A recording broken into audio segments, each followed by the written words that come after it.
Hello there. I thought I would do a quick video about how I pack a straight for shipping. Now, this is the way I pack a straight razor for shipping in North America, US or Canada. If I were going overseas, I would put it in a box. I would still pack it like this before it went in the box, but I would put it in a cardboard box. But in North America, I've not had any trouble sending straights anywhere. This way, they go just fine. The thing with it is whatever you put your straight in, you really want them to be well protected. Now, I've had people send me straights and they wrapped it up in tissue paper, really thick cardboard, or not cardboard, but brown paper. They've wrapped it up in the bubble wrap, all kinds of things, and they ship just fine. I'm not saying any of that's wrong. But for my peace of mind, I prefer something a little more substantial to protect the razor with. So what I do, I go down to the Dollar Tree when I can, because I can get 2 of them for $1 in a package like this. It's these toothbrush holders or cases or whatever you want to call them. I've been doing them like this for 4 years. And they work wonderfully well. But it's just a plastic. It's a plastic case, so I mean I'm squeezing pretty good on that. It comes apart like that. That's going to protect your razor pretty well. And what I do is I'll take this one part of this, one side of this, and I'll take one of these little foam thingies here and push it on down as far as I can into that. Then I'll take my straight razor, and what I'll do is before I send it off, before I put it in there, I'll take some mineral oil. Now, whatever oil you use, I use mineral oil. I'll take some mineral oil and get me a piece of toilet paper.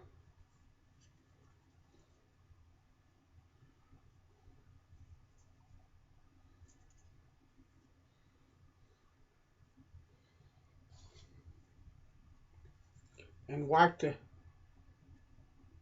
monkey tail,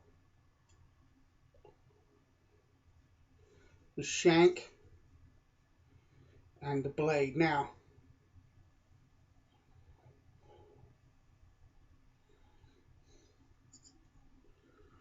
there's not gobs and gobs and gobs of oil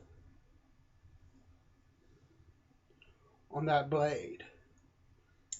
It's not dribbling, drooling, leaking, running off of that. You're just putting a really light protective coating on the razor. That's all. That's all you need to do when you store them too. If you're using the thing every day, that's way more than enough oil to take care of it for 24, 48 hours till you get back to shaving. You don't need, matter of fact, if you put too much oil on it, in my opinion, it can be detrimental because it gathers and collects dust and stuff like that. So then I would take this razor and get the end that's got that plastic or got that foam in it, put the razor in there like that, and put on the lid. Now, hear that? It moves, right? Well,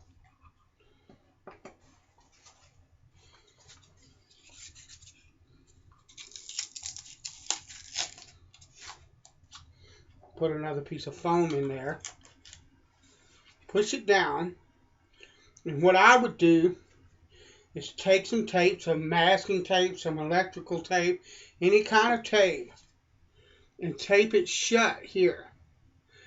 I would tape it really good so that I know it's not coming apart in transit, but that razor's, it's not moving in there. It's solid well protected. Now, if you want to wrap this in bubble wrap, you can. You want to wrap it up in some bubble wrap, that kind of deal, or wrap it in some tissue paper, or whatever you want, you can. I've not ever found it necessary. Then just take you one of these padded envelopes. Now, this is a big one. I usually use one that's about half this size, but I don't have any right now. So just for purposes of demonstration, something like this. One thing that I would tell you, now you would put the razor in there, and close her up, and she's ready to go. One thing that I would tell you is to address this before you put the razor in there, because it's particularly in the smaller one, there'll be a bit of a bulge because there's something in that package. So when you take a pen and start writing there, inevitably you're going to start poking little holes in the package. If you address this while it's nice and flat, you can avoid that problem. So that's it. Pop it in one of these, close it up. What I usually do is get packing tape, that clear packing tape, and tape over the back just to make absolutely sure it ain't coming loose. Pop it in the mail. If you send it first class mail, you automatically get a tracking number from the post office. If you want, and you get, I think it's $50, up to $50 insurance automatically or whatever. It don't matter. Anybody that has ever tried to get insurance money out of the post office or UPS or any place like that, that's a scam. They ain't paying you nothing. You're going to have to fight them tooth and nail for it. You'll be lucky to see a dime from them. So I take what insurance they got, and that's it, because it's a waste of money, a waste of time. They're gonna fight you every single time. So especially if it's a high dollar item like a guitar, $400, $500, $600 or more, they're gonna fight you. But that's a story for another time. But anyway, that's how I package them up and send them off.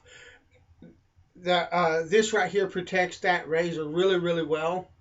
One of these for every razor that you send, I could send 3 or 4 probably in this package, no problem. It's light, doesn't cost as much. Now, if I was sending 3 or 4 of them and it cost me more than $6, if I thought it was going to cost me more than $6, then I would get one of those. Got a bug, a mosquito.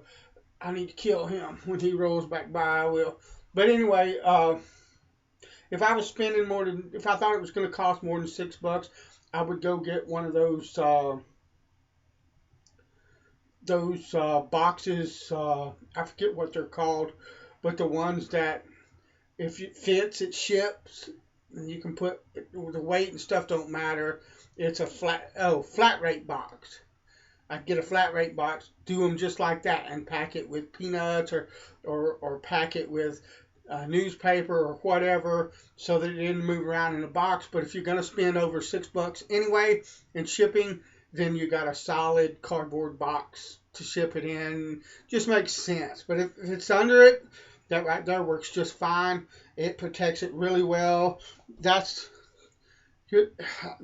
have to run that over or something like that in order to really damage your razor. So that's the way I do it.